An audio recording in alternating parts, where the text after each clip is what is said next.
right. එතකොට අපි storage ඇලොකේෂන් යටතේ ක්‍රම තුනක් ගැන කතා කරා. එකක් තමයි යාබද විභජනය, කන්ටිජස් ඇලොකේෂන් කියලා.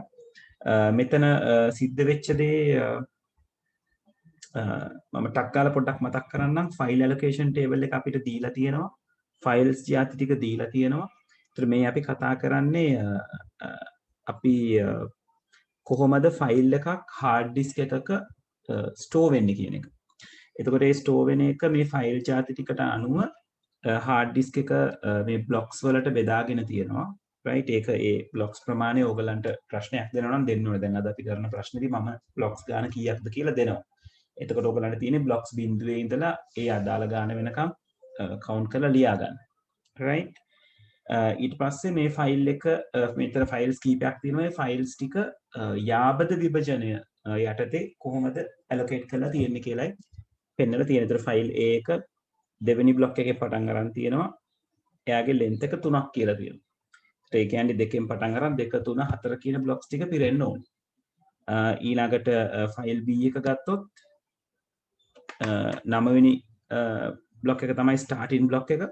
එතන ඉඳලා ලෙන්ත් එක 5යි. එතකොට 9 10 11 12 13 කියන ටික පිරලා තියෙනවා. මේ විදිහට තමයි යාබද විභජනය වෙන්නේ. ඒ කියන්නේ ළඟ ඉන්න කෙනාව allocate කරනවා.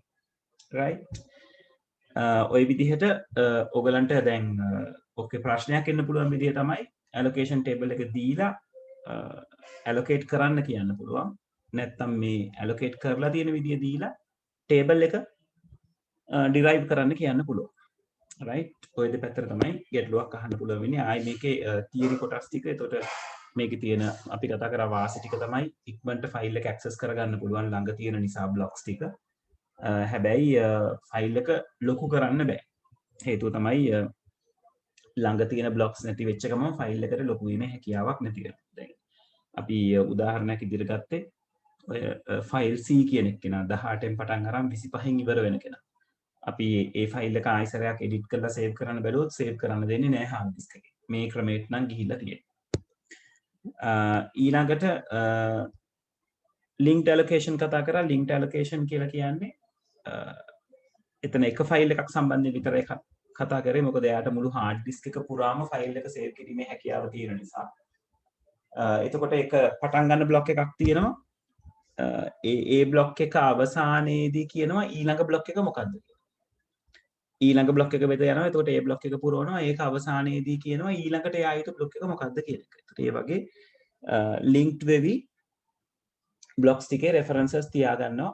එතකොට අපේ ෆයිල් එකක් උදාහරණයක් විදිහට Word ෆයිල් එකක් මේ විදිහට blocks 5ක් පුරාවට අපිට save කරලා තියාගන්න පුළුවන්.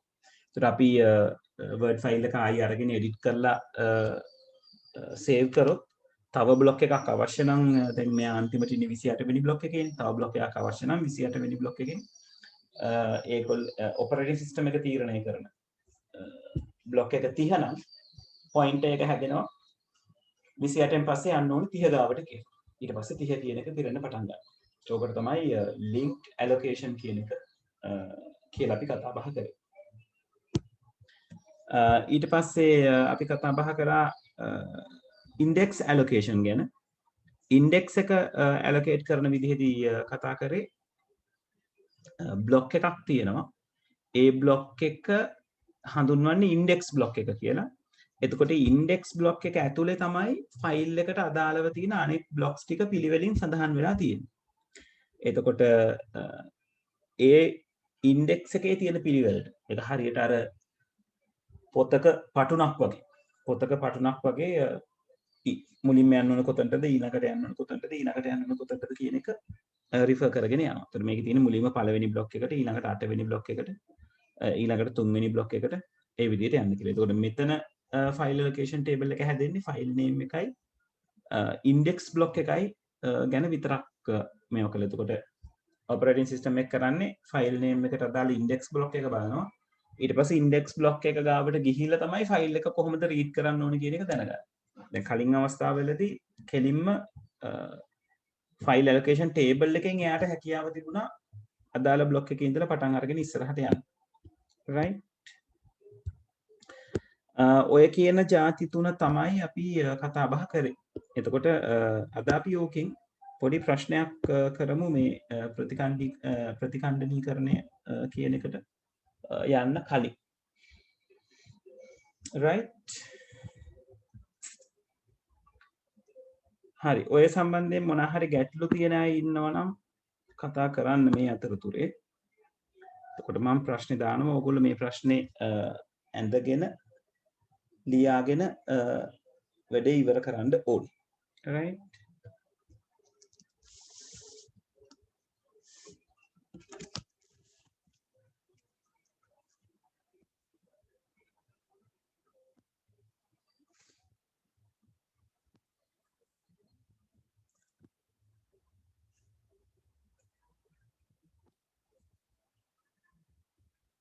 හරි අපි white board එක load වෙනකම් පොඩි වෙලාවක් ඉමු.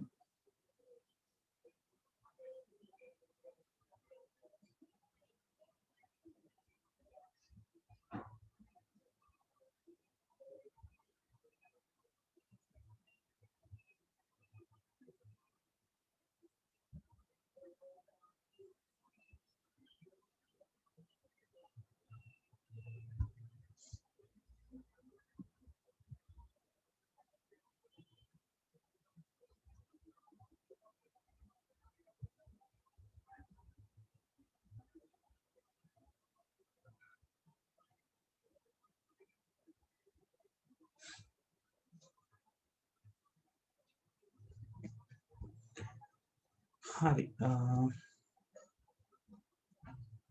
මම ප්‍රශ්න දාන්නම් මාත් එක්කම ප්‍රශ්න ලියාගන්න. ලියාගෙන try කරන්න. දැන් මේ වගේ ප්‍රශ්නයක් තාම A level වලට ඇවිල්ලා නැහැ. හැබැයි අපි term test papers හදනකොට ටීචර්ස්ලා ගොඩක් වෙලාවට මේ වගේ ගැටලුවක් එකතු කරනවා. right ඒක නිසා ඒවට ලෑස්ති පිටින් ඉන්න. right හරි ප්‍රශ්නේ මෙහෙමයි.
right ඕක තමයි ප්‍රශ්නේ file allocation table එක දීලා තියෙනවා starting block එක තියෙනවා length එක තියෙනවා එතකොට එක එක ෆයිල් එකට අර එක එක රටාව ගානේ භාවිතා කරන්න ඕක ලොකු අමාරු ප්‍රශ්නයක් නෙවෙයි මේකේ පාවිච්චි කරලා තියෙන විදිහට රටා පාවිච්චි කරන්න ඒක තමන්ට කැමති රටාවක් පාවිච්චි කරන්න පුළුවන් ඒ විදිහට මේක කියලා තියෙනවා බ්ලොක් 24ක් තියෙනවා කියලා මතක තියාගන්න බ්ලොක් එක බිඳුවෙන් පටන් ගන්න කියන එක right එතකොට බ්ලොක් 24ක් කිව්වම බිඳුව සිට 23 දක්වා තමයි බ්ලොක්ස් නම්බර් වෙන්නේ right එතකොට ඔය තියෙන බ්ලොක්ස් ටික කොහොමද allocate වෙන්නේ ෆයිල් ටික කොහොමද allocate වෙන්නේ කියන එක ඇඳලා පෙන්නන්න තමයි ඔයගලන්ට පළවෙනි කාර්ය විදියට හම්බෙන්නේ right හරි බලන්න try එකක් දීලා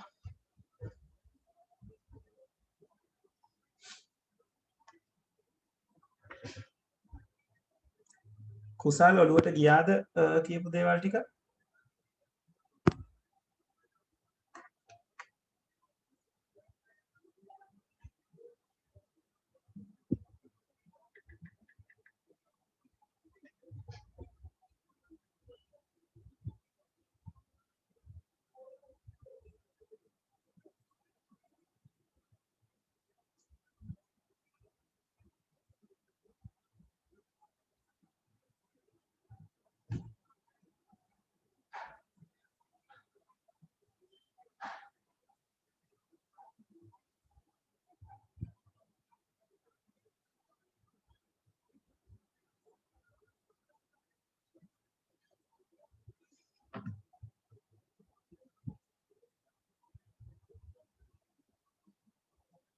හරි පින්තූරේ බලලා කුසල් try එකක් දෙන්න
right මොකද තත්ත්වය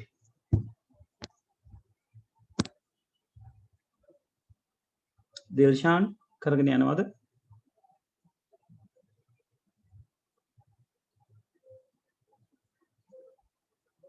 කවිෂා මෙනුල් සංදීප්තා මොකද තත්ත්වය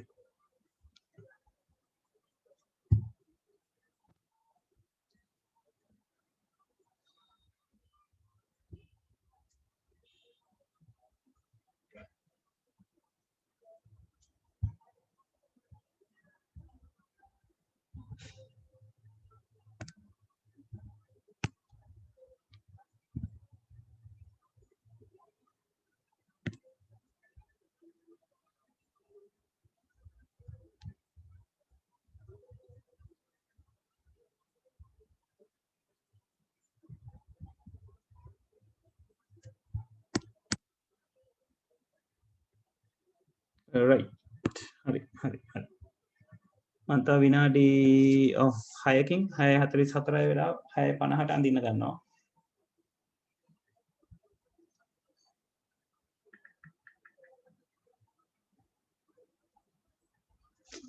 හරි ප්‍රශ්න ලියාගෙන ඉවර ඇති කියලා හිතනවා මම ඊළඟ ප්‍රශ්න මේ පහලින් ලියනවා ඊට පස්සේ අපි අඳින එක ගැන බලමු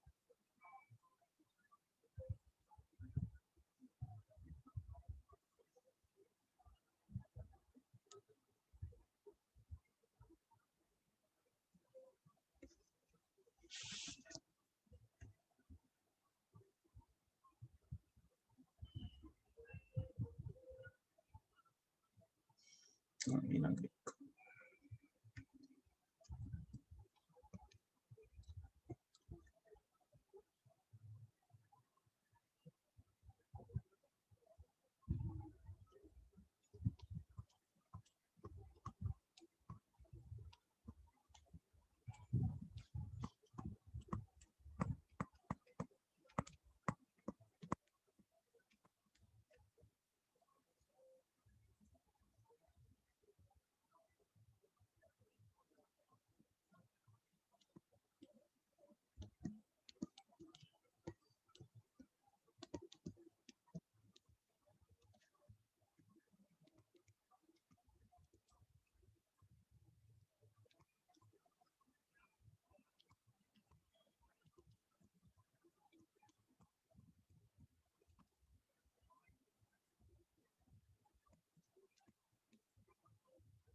හරි මං උඩ තියෙන ක්වෙස්චන් එක ඇඳලා පෙන්නනවා දැන් රයිට් බලන්න ඔයගොල්ලෝ හරි විදිහට සෙටල් කරගත්තද කියලා එක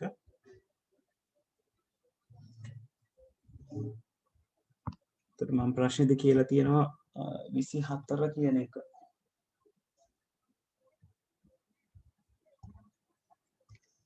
right right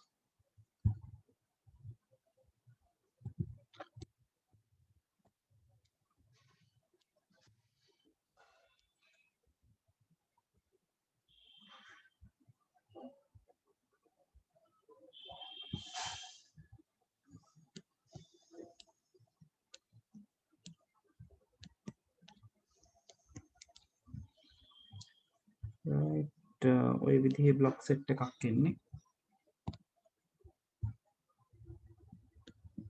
එතකොට මේ වගේ පේලි 6ක් ඔයගලන්ගේ ස්ටෝරේජ් එකේ ගන්නට එනවා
හරි මේක එතකොට නම් කරගන්න ඕනේ ඔයගලන්ගේ ඩයග්‍රෑම් එකේ තියෙනවා වගේ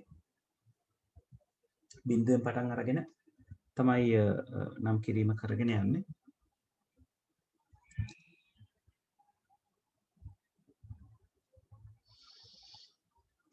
තප්පරයකින් ළමයි බෝඩ් එක පොඩ්ඩක්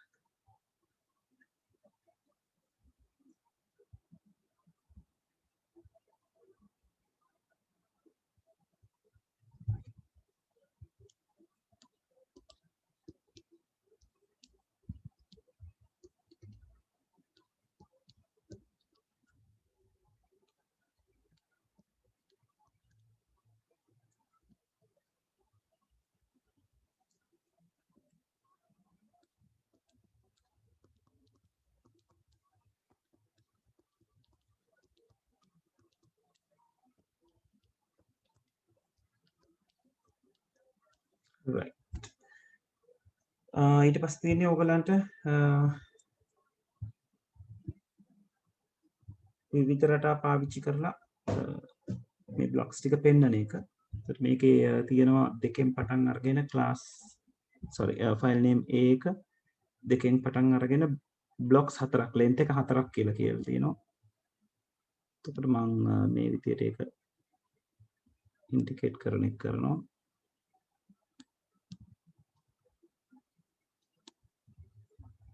ඊළඟ එක්කෙනා B9න් පටන් අරගෙන 9 කියලා කියන්නේ මෙතන බ්ලොක්ස් 5ක්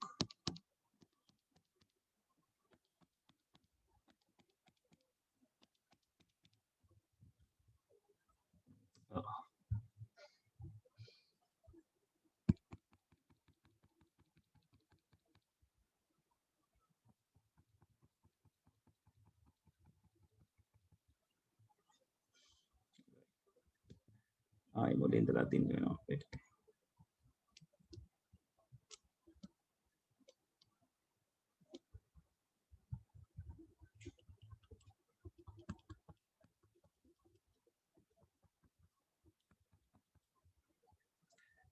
ඊළඟ එක්කෙනා 15 වෙනි පටන් අරගෙන 2යි. ඊළඟ එක්කෙනා 17 වෙනි පටන් අරගෙන 3යි.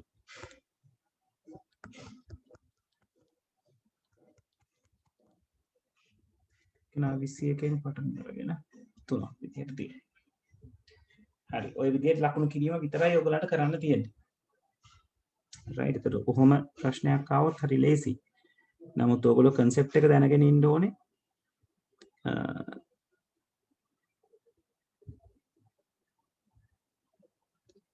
කොහොමද මේ වැඩේ කරන්නේ කියන එක. ඒ කියන්නේ contiguous allocation කිව්වොත් යාබද විභජනය කිව්වොත් කොහොමද යාබදව විභාජනය වෙන්නේ කියන්නේ. පැහැදිලිද? ওই විදිහට කරගත්තද හැමෝම?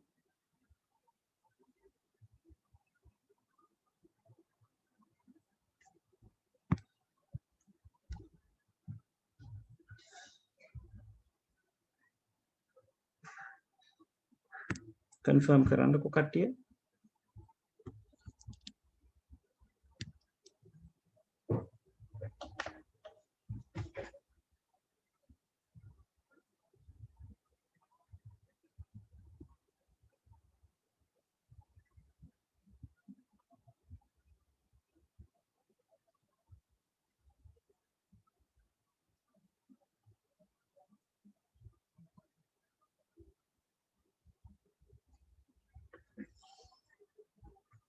right. දිල්ෂාන් ස්ක්‍රීන් එක පේන්නේ නැහැ. හරියටම මම එක සැරයක් ෂෙයා කරන්නම්.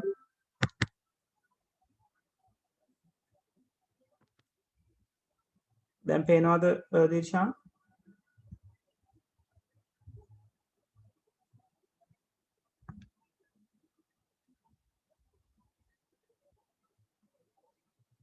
දිල්ෂාන් පොඩ්ඩක් ඩිස්කනෙක්ට් වෙලා කනෙක්ට් වෙන්න බලනවද පුතේ? අනිත් අයට පේනව නේද?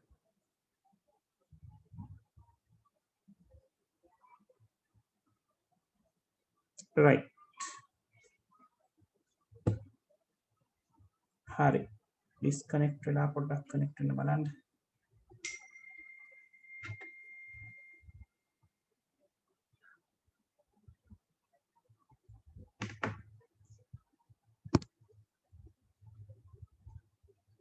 හරි. මේකේ හරි වැරදි තියෙනවා නම් ඒක බලාගන්න. ඒක කනෙක්ට් කරගන්න.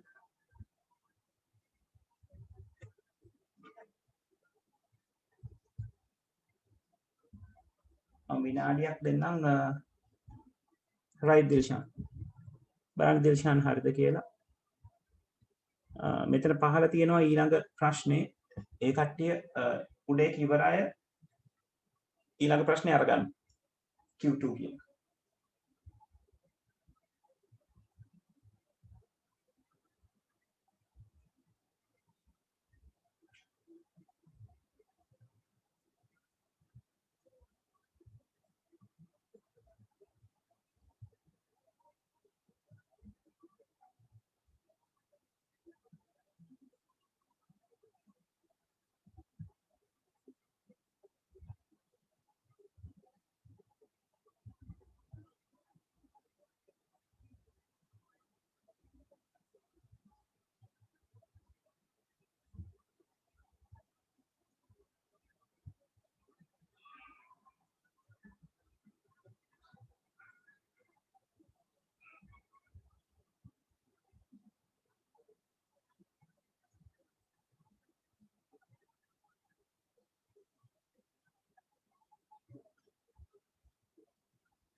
හරි ළමයි ඉවරද?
ළමයි ඉවරද?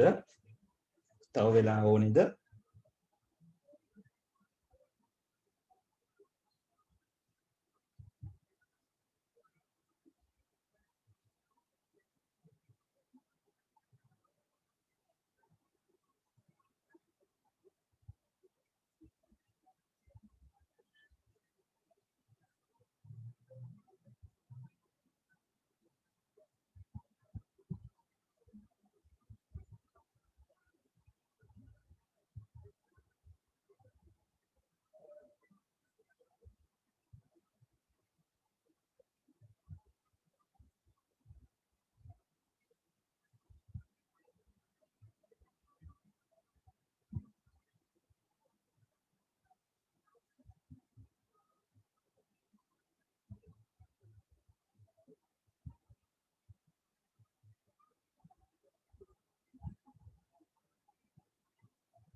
alright මම තව පොඩි වෙලාවක් දෙන්නම්.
හරි අපි අඳිමු මේක right කල් ගන්න නැතුව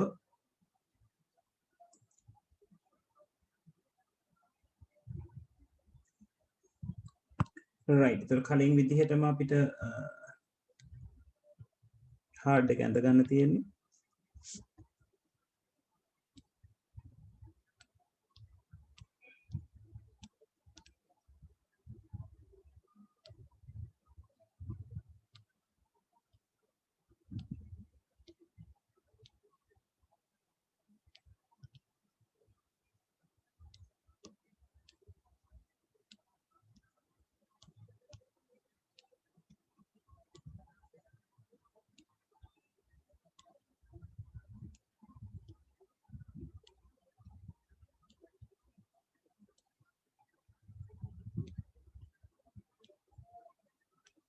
right කොට බිඳුව 1.1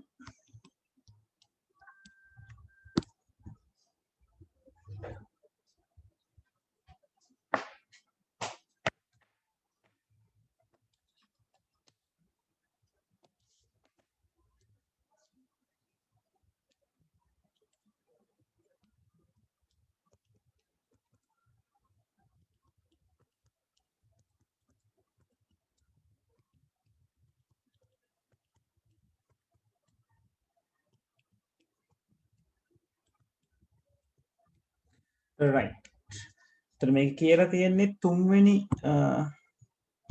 බ්ලොක් එකෙන් පටන් ගන්නවා කියලා right so මේක තමයි starting block එක වෙන්නේ ඊට පස්සේ මෙතනින් 6 වෙනි බ්ලොක් එකට යනවා කියලා තියෙන්නේ. ඒකට ඔයගොල්ලෝ පොයින්ට් කරලා පෙන්නන්න ඕනේ 6ට යනවා. ඊට පස්සේ 6න් 9ට.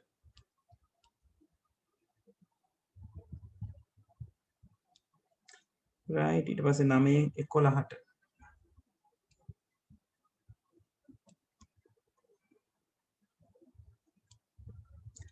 ඊට පස්සේ 11න් 8ට.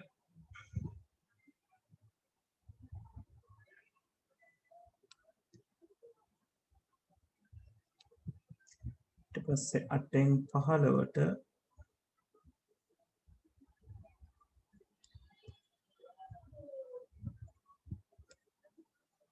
පහළවෙන් 20ට.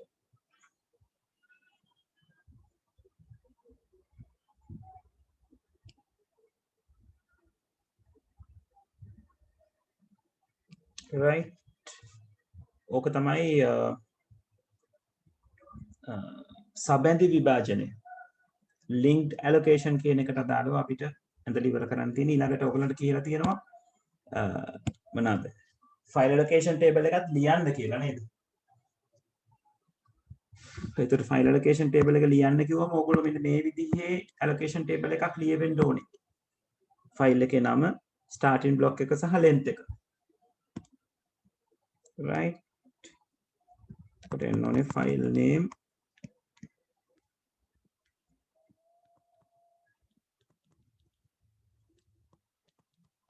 starting block length right file name එක x right starting block එක 3 length එක වෙන්නේ blocks ගාන. ඒතකොට මෙයාගේ තියෙනවා 1 2 3 4 5 6 7ක්. length එක 7යි. ඕක තමයි ඔයගලගේ file allocation table එකේ මෙයාට දාලා record එක මේ උඩ උඩිනුයි යටිනුයි records තියෙන්න පුළුවන්. ඒක තමයි අපි dots මාර්ගයෙන් පෙන්නන්නේ. පැහැදිලිද මේ කරපු එක?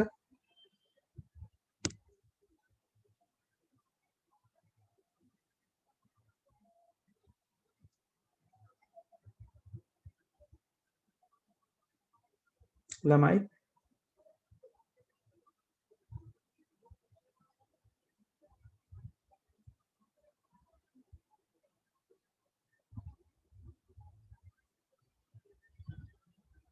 right හරි මේකේ අන්තිම ආකාරය ඒක මම මේ උඩ ප්‍රශ්නෙට අදාළවමයි දෙන්නේ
බලන්නකො මේක පුළුවන්ද කියලා.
හරිද ළමයි?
right.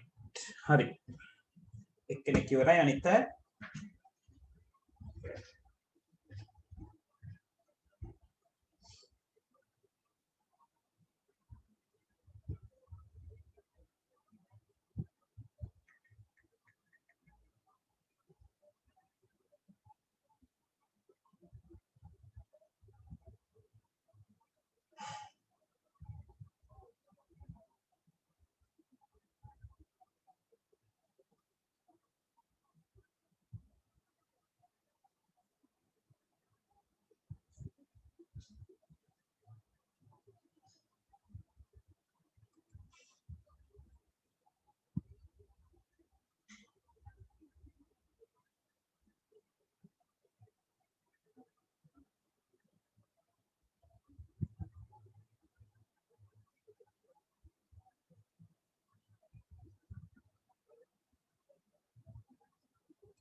right.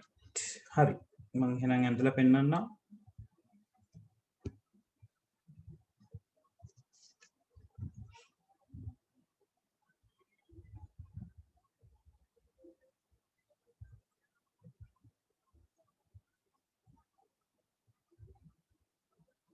right. මට ස්පෙක් එක බලා ගන්න ඕන නිසා මේ හරියෙන් අඳින්නම් මේක. මම යාම කරනවා මෙතනින්.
right. හරි එතකොට මෙතන ඔගොල්ලෝ පටල ගන්න තැන තමයි පටල ගන්නවා නම් ඉන්ඩෙක්ස් බ්ලොක් එක ගැන අවධානය යොමු නොකිරීම right එතකොට ප්‍රශ්නෙදි කියලා තියෙනවා ඉන්ඩෙක්ස් බ්ලොක් එක විදිහට 7 වෙනි බ්ලොක් එක අරගන්න කියලා right එතකොට 7 වෙනි බ්ලොක් එකෙන් ඔයගොල්ලෝ අර මේ මෙතන ඩයග්‍රෑම් එකේ පෙන්ලා තියෙනවා වගේ ඔය ඉන්ඩෙක්ස් එක පෙන්වන්න ඕනේ. ඒ පෙන්නලා ඊට පස්සේ කොහොමද යන්නේ කියන එක පෙන්වන්න ඕනේ. right හරි එතකොට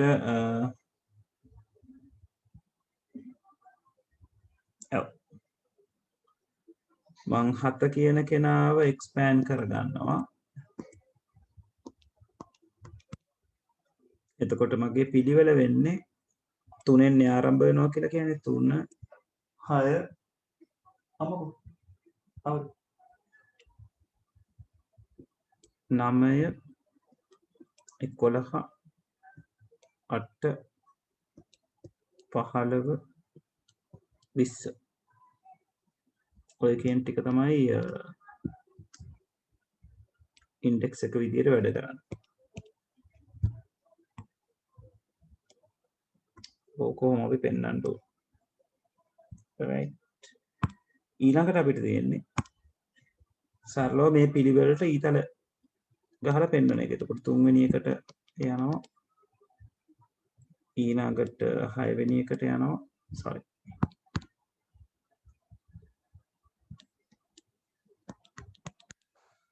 ඊළඟට 9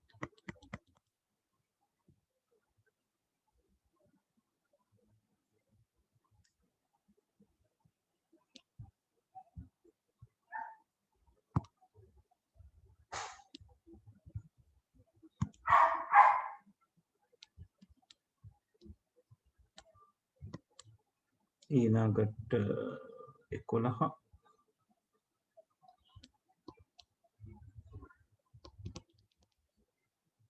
ඊළඟට 8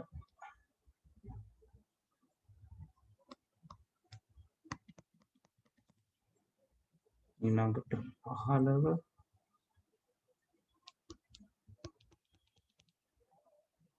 20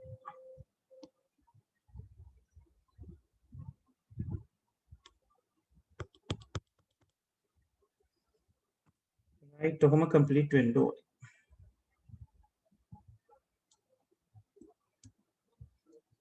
හරි තේරුණාද? කන්ෆර්ම් කරන්න කට්ටිය.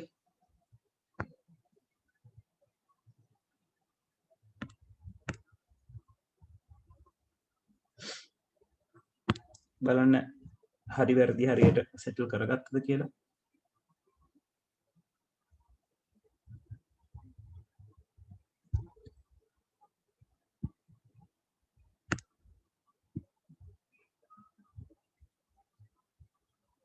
right හොඳයි.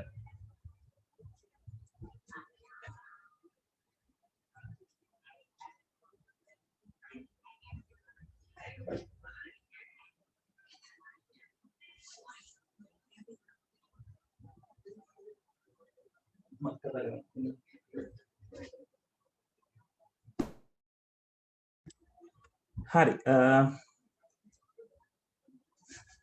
right අපි එහෙනම් මෙතනින් ඉස්සරහට අද OSම පොඩ්ඩක් කතා කරමු ගේට්ස් පැත්තට යන්නේ නැතුව. මොකද ගේට්ස් පැත්තට ගියොත් අපිට ආයෙ නැවත කාල වේලාවක් යන නිසා. right ඊළඟ සතියේ තනිකරම ගේට්ස් පැත්ත ගැන කතා කරමු.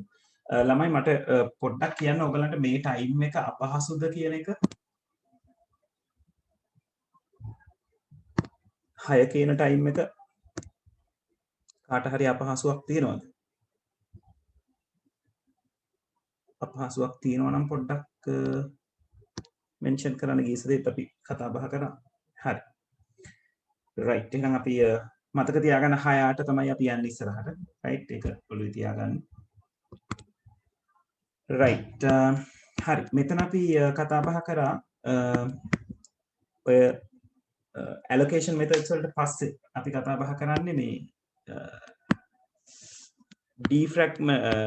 defragmentation fragmentation කියන concepts දෙකම. ඒතකොට දැන් ඛණ්ඩනීකරණය කියන එක අපි මේ පළවෙනි එකේදීත් කතා බහ කරා. මතකද ඛණ්ඩනීකරණය කියපු concept එක? ඛණ්ඩනීකරණය කියලා කිව්වේ මේ contiguously data allocate කරන්න හේතුව මත තැනින් තැන blocks ඉතිරිවීම. මම මේ disk එකම ආය උදාහරණයක් අරන් කියන්නම්. දැන් අපි ෆයිල් එකක් හැදුවොත් blocks 10ක් ලොකු blocks 10ක් එක ළඟ ගබඩා කර ගැනීමේ හැකියාව නැහැ මෙයාට. හැබැයි සම්පූර්ණ disk එකම ගත්තොත් blocks 10කට වඩා ඉඩ තියෙනවා. ඒ කියන්නේ empty space එක පේනවා නමුත් data store කරන්න දෙන්නේ නැහැ. right එතකොට මොකද කරන්නේ?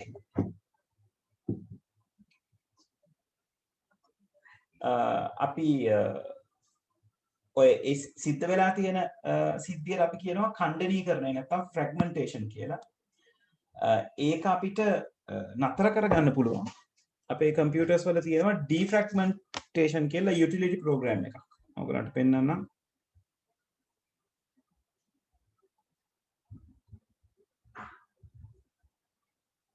මෙතන defragment and optimize driver.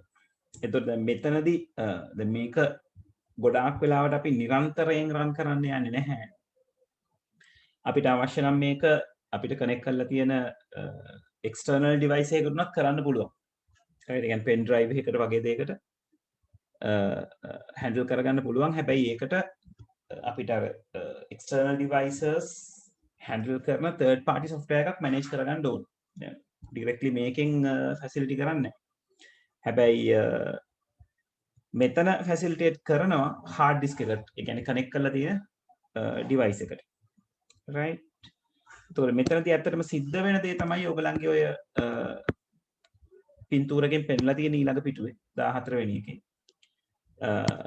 fragmentation defragmentation කියන එක තමයි අපි ප්‍රතිඛණ්ඩනීකරණය කියලා කියන්නේ. fragmentation කියලා අපි කියනවා තැටියේ ඛණ්ඩනය වෙනවට. එතකොට මේ ප්‍රතිඛණ්ඩනීකරණය කරාම වෙන්නේ මේ හිස් අවකාශය ලා නිල් පාටින් පෙන්ලා තියෙන හිස් අවකාශය ඒක තැටියේ එක පැත්තකට නැත්නම් එක ප්‍රදේශයකට එකතු වෙනවා. එහෙම නැත්නම් ඒගොල්ලෝ contiguous වෙනවා. ඉතිරි ටික එක ගොඩකට එකතු වෙලා data ටික වෙනම තැනකට හැදෙනවා. right ඒතර ඕකට අපි කියනවා ප්‍රතිඛණ්ඩනීකරණය කියලා. ඊළඟට කතා බහ කරන්න තියෙන්නේ ද්විතීක ආචරණ නඩත්තුව, ඒ කියන්නේ මේන්ටේනන්ස් කියන පැත්ත. කොහොමද ඔපරේටින් සිස්ටම් එක බලා ගන්න කියන එක. මේක ගොඩක් ලොකු කන්සෙප්ට් එකක් නෙවෙයි. සාමාන්‍යයෙන් hard disk එකක් manage කරගන්නකොට operating system එකක් files category 4කට බෙදලා වැඩ කරගන්නවා. එකක් තමයි temporary data තියෙන category එක. ඒ කියන්නේ temporary files ටික. temporary file එකක් කියලා කියන්නේ අපි software එකක් එක්ක වැඩ කරනකොට ඒ මොහොතට අපේ machine එකේ හැදෙන file එකක්. right දැන් ඔයගොල්ලෝ word විශේෂයෙන් ඔයගලන්ට ඔය අත්දැකීම අරගන්න පුළුවන් මේ pen drive එකක් ගහලා pen drive එක ඇතුලේ තියාගෙන ෆයිල් එකක් ඕපන් කරොත් ඔය word හරි powerpoint හරි excel හරි ඕපන් කරොත් ඔයගලන්ට ඒ අදාළ disk එකේම පේනවා තව ෆයිල් එකක්. ඒ කියන්නේ ෆයිල් එක ඕපන් කරලා තියෙනකන් තව ෆයිල් එකක් ඒකට සමානම නමකින් වගේ තව පොඩි characters ටිකුත් එක්ක ඕපන්ලා තියෙනවා. ඒකේ OS එක temporary file එකක් විදිහට තමයි යා ඕපන් කරගෙන maintain කරගන්නේ. ඒතර save කරාම අදාළ දේවල් ටික original file එකට save කරනවා. වැඩ ටික කරනකම් එයාට temporary file එක maintain කරනවා. ඒ වගේම executable files තියෙනවා, ක්‍රියාත්මක කළ හැකි ගොනු right programs කියලා කියන්නේ අපි ඒවට. ඊළඟට source programs කියලා කියන්නේ ඒවා executable තත්ත්වයට පත් කරලා නැහැ. නමුත් ක්‍රමලේඛනය කරපුවා. ඒ කියන්නේ හරියට අපි අපේ operating මේ අපි ඉස්සරහට කරන්න ඉන්න programming language එක පාවිච්චි කරලා අපි ක්‍රමලේඛයක් කෝඩ් එකක් ටයිප් කරලා තියෙනවා. ඒකට අපි කියනවා source code එකක් කියලා. එයාව execute කරන්න බෑ. execute කරන්න නම් එයාව executable code එකක් බවට පරිවර්තනය කරන්න ඕනේ. ඒකට තමයි translators ලා කියන කට්ටිය ඉන්නේ. ඊළඟට අනිත් ඒවා තමයි මේ වැඩසටහන් සඳහා අවශ්‍ය data. right සාමාන්‍යයෙන් ඔය ප්‍රමාණය තමයි අපේ hard එක වැඩිපුරම අපිට දකින්න හම්බෙන්නේ. අපි software එකක් install කරනකොට දැන් ඔයගොල්ලෝ බොහොම පහසුවෙන් බලා ගන්න පුළුවන් ඔයගලන්ගේ C drive එකේ කම්පියුටර් එකේ data store කරලා තියෙන තැනට නැත්නම් program install කරලා තියෙන තැනට ගියොත් මේ program files කියන ඒවාට ගියොත් program files වල ඔයගලන්ට දකින්න හම්බෙන්නේ දැන් මම මේ zip කියන software එක තියෙන folder එකට ගියොත් එතන files ගොඩාක් තියෙනවා. හැබැයි execute වෙන්නේ එක common file එකක් විතරයි. මෙතන මට බොහොම ලේසියෙන් පෙන්වන්න පුළුවන් එකක්.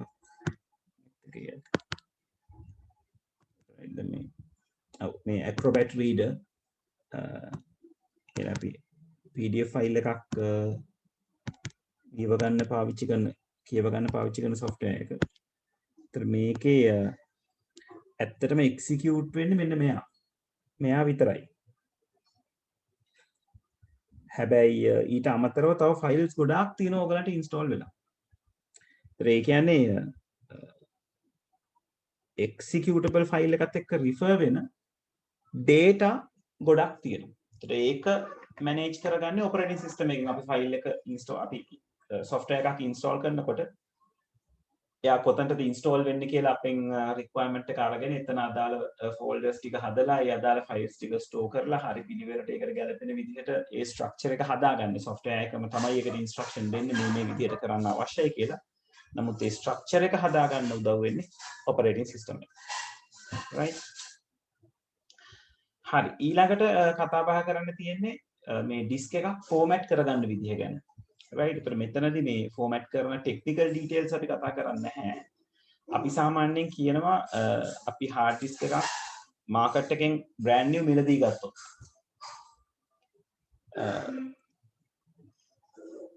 අපේ disk එක තියෙන්නේ මේ විදිහට මේ empty disk එකක් විදිහට. ඔයගොල්ලෝ CD එකක් empty CD එකක් දැකලා ඇතිනේ නේද? data write කරන්න කලින් ඒකය අපිට මතු පිට පෘෂ්ඨයේ බොහොම ලොකු දිලිසීමක් දැක ගන්න පුළුවන්. අපිට data write කරයින් පස්සේ CD එකේ මතු පිට තියෙන මේ දිලිසෙන ගතිය අඩු වෙනවා. right? මොකද එයාව burn කරන නිසා, පුච්චන නිසා. දැන් මේ hard disk එකක් ඒ විදිහට burn කිරීමක් කරන්නේ නැහැ. නමුත් මෙයා මුලදී මිලදී ගන්නකොට මෙයාගේ ඇතුලේ තියෙන්නේ තැටි ප්‍රමාණයක් platters ගොඩක් තියෙනවා. sorry. ඒ කියන්නේ CDs කීපයක් තියෙනවා හා සමානයි. එතකොට ඒ කියන hard disk එකට අපිට එක සැරේ දේවල් දාන්න බෑ.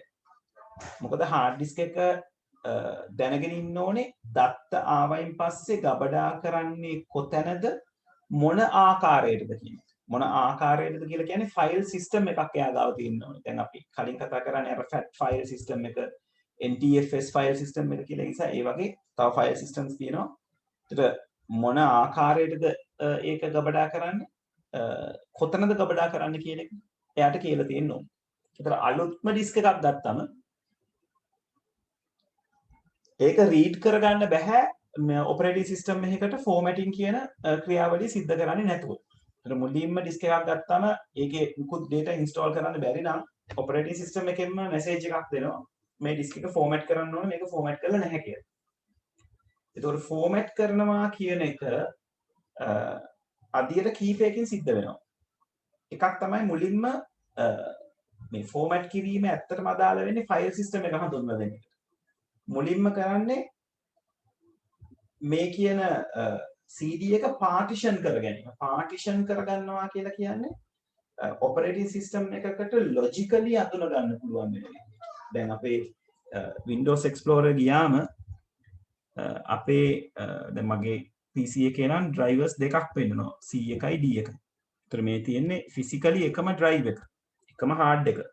හැබැයි මම logically partitions දෙකකට කඩලා මේ partition එකක් කියලා කියන්නේ මේක කොටසක්. ඒතර partition කරනවා කියලා කියන්නේ කොටස් වලටම කැඩීම කියලා අපිට කියන්න බෑ. partition කරනවා කියලා කියන්නේ සමහරට සම්පූර්ණ disk එකම එක partition එකක් බවට පත් වෙන්නත් පුළුවන්. right?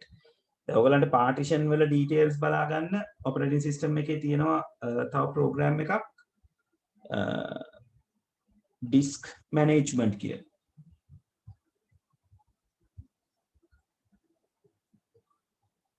right? මතක විදිහට මේක. ඔව්. ඔය තියෙන disk management. ඒතර මේ තියෙන්නේ මගේ hard disk එක ඉන්ඩිකේට් කරගන්න විදිහ ඒගොල්ලෝ. දැන් මම external devices දෙකක් සම්බන්ධ කරලා තියෙන දෙකක් කියලා කියන්නේ මගේ dongle එකේ තියෙන memory card එක. ඒක තමයි මේ disk 1 removable කියලා පෙන්නන්නේ. ඊට පස්සේ මේ CD-ROM එක කියලා පෙන්නන්නේ dongle එක අරගෙන තියෙන විදිහ. ඊට උඩින් පෙන්නන්නේ මගේ ඇතුළේ තියෙන hard disk එක. ඒතර hard disk එකේ මම ඇත්තටම වැඩ අරගන්නේ මේ C කියන එක්කෙනයි D කියන එක්කෙනාගෙන විතරයි. 260ක් ඔය EFI system partition කියලා කියන්නේ. දැන් මේකේ ඔය file system එකේ යන method එක තමයි EFI කියන්නේ.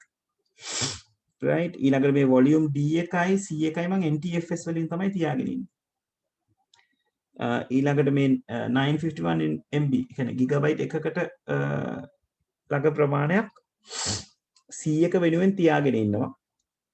ඒ වගේම D එක වෙනුවෙන් මේ 494 තියාගෙන ඉන්නවා. ඒක තීරණය කරන්නේ අපි partition එක හදනකොට operating system එකකින් backups විදිහට සහ virtual memory එක සම්බන්ධ කරගන්නටත් මේගොල්ලෝ ටිකක් ওই දේවල් පාවිච්චි කරනවා. කොහොම හරි disk එක manage කරගන්න ඔයගලන්ට දකින්න හම්බෙන interface එක තමයි මෙතන. right එතකොට අපේ මේ කතා බහේදී අපි ගන්න new disk එක මේ වගේ සුදු පාර disk එකක්. මම කොටස් වලට කැඩුවයින් පස්සේ ඒ කොටස් වල එයා හදා ගන්නවා ඒ drive එක සම්බන්ධයෙන් details තියාගන්න තැනක්. මම මේ පංගු බෙදන ලද තැටිය කියලා කියන්නේ එයා අඳුන ගන්නවා මේ පංගුව මොකක්ද කියන එක. කොච්චර ප්‍රමාණයක් තියෙනවද? ඒකේ තියෙන කියන්නේ කොච්චර ප්‍රමාණයක් ඉඩ තියෙනවද? කොච්චර ප්‍රමාණයක් වෙන් කරගලා තියෙනවද යම් යම් දේවල් සඳහා කියන එක එයා තෝරගන්නවා. ඒතර ඒක තමයි පංගු බෙදනවා. නැත්තම් මේ අපේ hard disk එක ඇත්තටම අතට අහු වෙන hardware එක virtually නැත්තම් logically computer එකට කියලා දෙන අවස්ථාව. ඊළඟට අපි කරනවා format කරනවා කියන ක්‍රියාවලිය.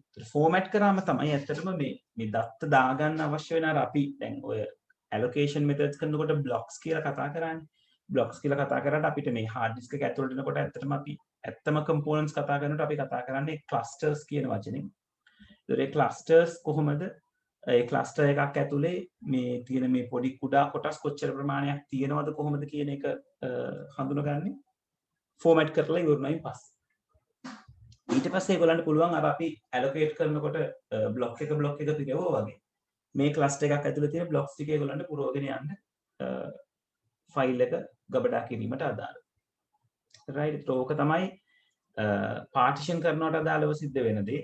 එතන මේ partition කිරීමේදී මේකේ තියෙනවා low level partition high level partition කියලා දෙකක්. එතන low level partition කියලා කියන්නේ ඔය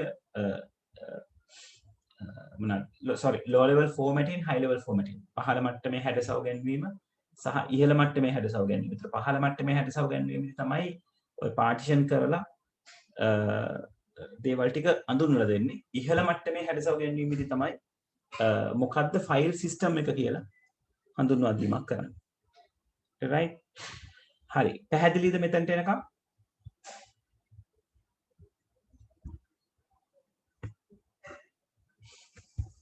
ළමයි confirm කරන්න.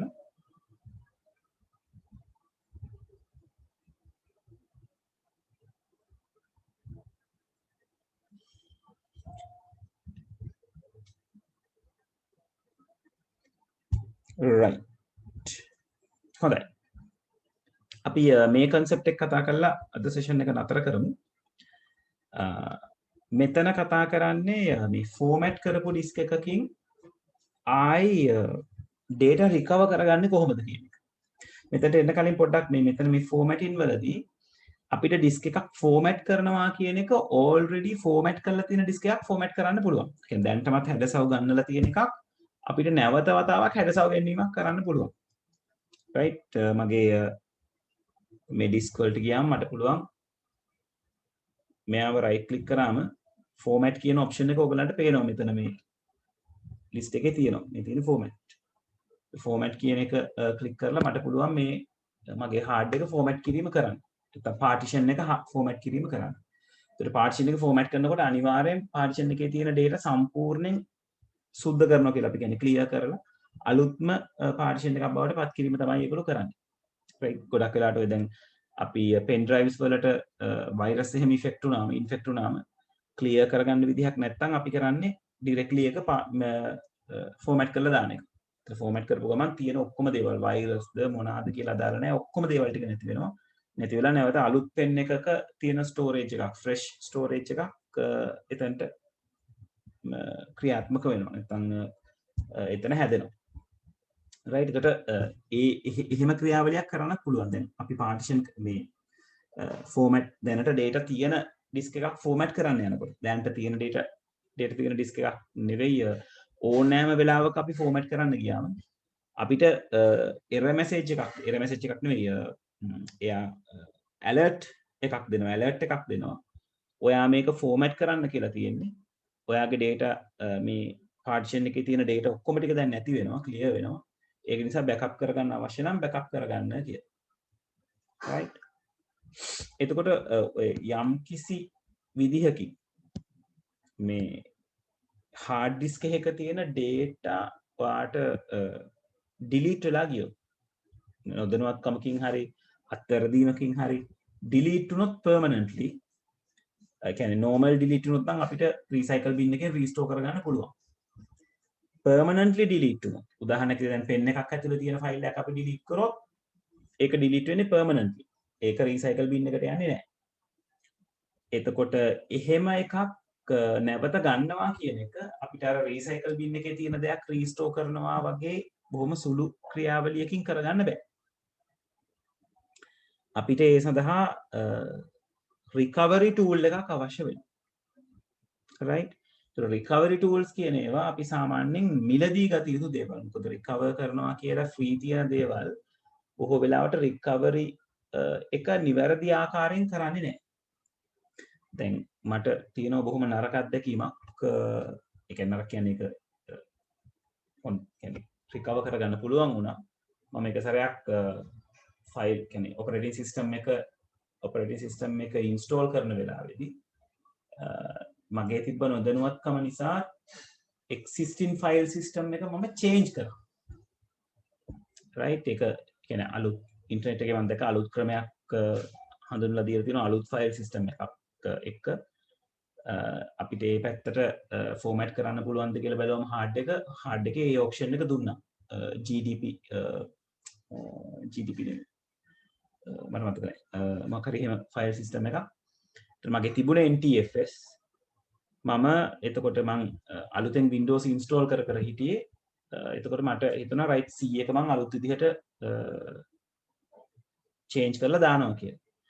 හැබැයි එතනදී උනේ C එක විතරක් නෙවෙයි අනිත් ඔක්කොම drivers ටික ඒ කියන file system එකට change වුණා. file system එකට change වෙනවා කියලා කියන්නේ එයා සම්පූර්ණයෙන්ම format කරලා file system එක change කරගන්න. දැන් අපි දන්නවනේ format කරනකොටයි file system එක change වෙන්නේ කියලා. එතකොට මට එතනදී alert වෙලා තිබුණ නැහැ. මගේ ඉතිරි දේවල් වලටත් හානි වෙනවා කියන එක පස්සේ recover tool එකක් පාවිච්චි කරලා recover කරා මුදලක් ගෙවලා. එතකොට ඒ වගේ අවස්ථාවන් ඔයගලන්ට එන්න පුළුවන්. එතකොට recover කරනවා කියලා කියන්නේ දැන් ටෙක්නීෂියන් කෙනෙකුට අපි කිව්වොත් මගේ hard එක recover කරගන්න ඕන කියලා මට හම්බෙච්ච පණිවිඩෙත් ඒකමයි. මගෙන් අහපු පළවෙනි ප්‍රශ්නේ ආයිසරයක් hard එකට මොනවා හරි data දැම්මද කියලා. delete වුණායින් පස්සේ ආයි මොනවාම හරි data එකක් දැම්මද කියලා. ඒතර ගොඩාක් වෙලාවට කියන දෙයක් තමයි hard එකෙන් යමක් delete වුණොත් අලුතෙන් දේවල් දාන්න එපා. එතනින් එහාට hard එකට මුකුත් කරන්නේ නැතුව hard එක අරන් යන්න කියන්නේ. මොකද ඔතන සිද්ධ වෙන ක්‍රියාවලිය තමයි මම මෙතන පෙන්නලා තියලා තියෙන්නේ. දැන් hard එකේ අපි දකින්නේ logical view එක files වලනේ. අපේ මේ icons අපිට පෙන්වන්නේ logical view එක. ඇත්තටම එයා ඉන්නේ එයාට තියෙන physical view එකක්. right? ඒ physical view එක hard disk එකේ එයා තියාගෙන ඉන්නවා. එතකොට අපි data එකක් delete කරනවා කියලා කියන්නේ permanently delete කරනවා කියලා කියන්නේ අපිට තියෙන logical view එක පේන්නේ නැති කළා දානවා. කියන්නේ අපිට access කරන්න බැහැ නැවත hard disk එකේ කියන තැන. මොකද අපිට මේ තියෙන link එක නැහැ. logical view එකේ ඉඳලා physical එකට තියෙන link එක නැහැ. එතකොට නමුත් hard එකේ ඔය තියෙන data වලට උඩින් යමක් නැවත rewrite වෙනකම් නැවත write කරනකම් අර data ටික ඒ විදිහටම තියෙනවා hard disk එකේ. ඇත්තටම සිද්ධ වෙන්නේ එක data layer එකක් උඩින් තව data ලියවෙන එක. අලුත්ම disk එක නම් අලුතෙන් ලියවෙනවා. නමුත් data තිබ්බ එක නම් ඒ data උඩින් අනිත් ටික rewrite වෙන එක වෙන්නේ. rewrite වුණාම අර data ටික නැති වෙනවා. නැවත access කරන්න බෑ.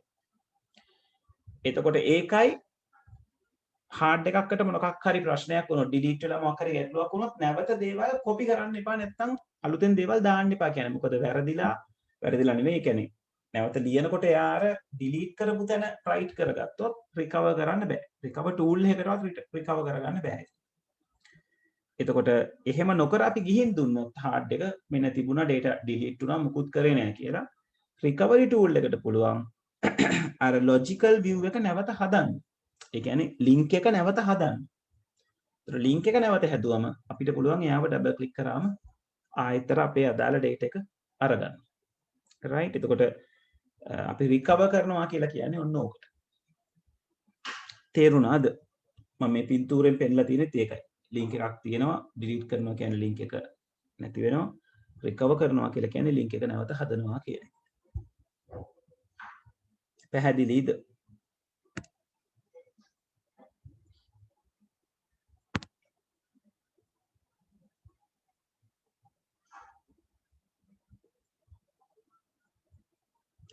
right. හරි මම එහෙනම් අදට සෙෂන් එක මෙතනින් නතර කරනවා. right. ලබන සතියේ මතක තියාගන්න අපි එකතු වෙන්නේ 6ට හැමදාම 6ට 6:08 කියන ටයිම් එකේ තමයි අපි එකතු වෙන්නේ. right. හරි කට්ටිය මතක තියාගන්න මම රෙකෝඩින් එක දාලා තියෙන්නේ මිස් වෙච්ච මොනවා හරි තියෙනවා නම් එතනින් බලන්න. right. ලබන සතියේ හරියටම 6ට කට්ටිය එකතු වෙමු. හරි. හරි එහෙනම් අදට මෙතනින් නතර කරනවා. right. thank you very much හැමෝටම.